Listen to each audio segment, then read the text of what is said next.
Barkanka da warhaka kai mai bibiyanmu, na sake farin ciki da saduwa da kai da wannan sa'a. A yau na sake kawo maka wani sako wanda tana cewa wasikun Bulus zuwa ga Korintiyawa.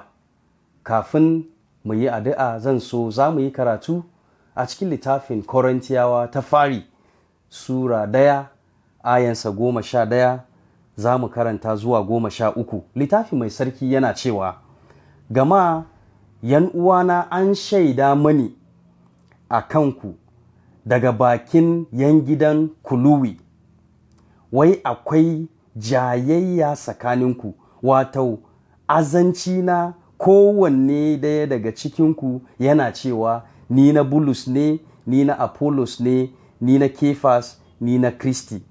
Kristi ya rarrabu ne?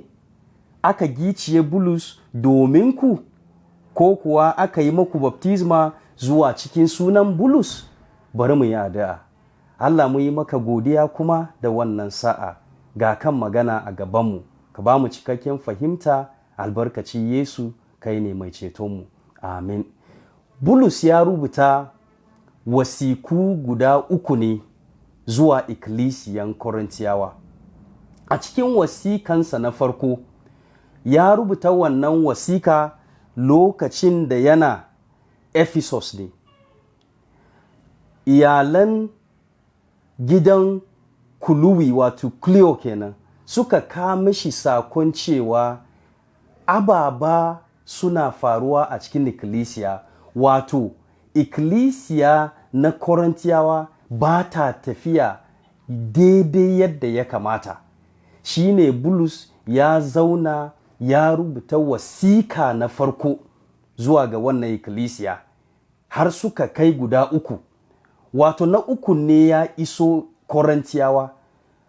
Wasu masana suka ce wasikun da ya rubuta wasu sun bata a hanya, amma wannan wasikan ita ne ta iso Korintiyawa. Bulus ya yi magana akan ababa, wato kalubalai da damowi wanda wannan ikkilisiya suke fuskanta bisa ga maganan da aka kawo masa a Ephesus, da cewa ga yanayin wannan ikkilisiya. Wai shin menene da damuwin ikkilisiyan Korintiyawa da Bulus ya rubuta wannan wasiku zuwa gare su?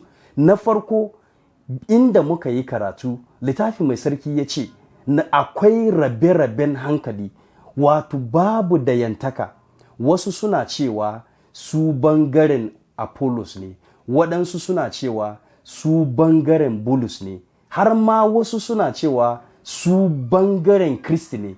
Shi yasa Bulus ya yi magana da cewa wai shin Kristi ya rarrabu ne?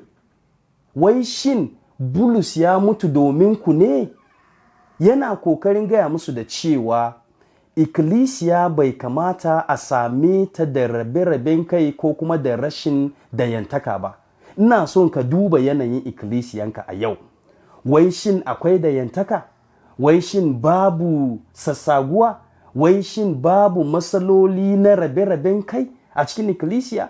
Kamar yadda ya faru a ikkilisiyan Korintiyawa, wanda Bulus ya rubuta wannan wasika, haka yana faruwa a ikkilisiyunmu. Waɗansu kalubalen da damuwi da suke fuskanta wanda ya rubuta su a wannan wasika ya shafi batu na jima'i na miji da namiji, batun jima'i na mace da na mace, ya shafi batu na rashin aminci, ya shafi batu na karya, wato kare-kare a kan kansu, ya shafi batu na daukan kara zuwa ga al'ummai. Bulus ya bayyana batutuwa a wannan wasikansa wanda ikkilisiyunmu a yau ababa da muke fuskanta kenan. Ina kokarin gaya mana da wannan sa'a da cewa ko da ma menene muke fuskanta, mu sani da cewa Allah shine tubalin ikkilisiya, Allah shine tubalin bishara. Allah zai rike mu, zai ba mu nasara a cikin dukan waɗannan balawoyi da rashin jituwa da muke fuskanta. Allah ya mana albarka. Muna cikin addu'a. Ubangiji, mu yi maka godiya kuma domin ka sake tunashe mu da cewa bai kamata mu samu ikkilisiyarmu ya kasance da rabe-raben kai ba. Ka taimake mu kasance da dayantaka. Albarkaci Yesu, kai ne mai cetonmu. Amin.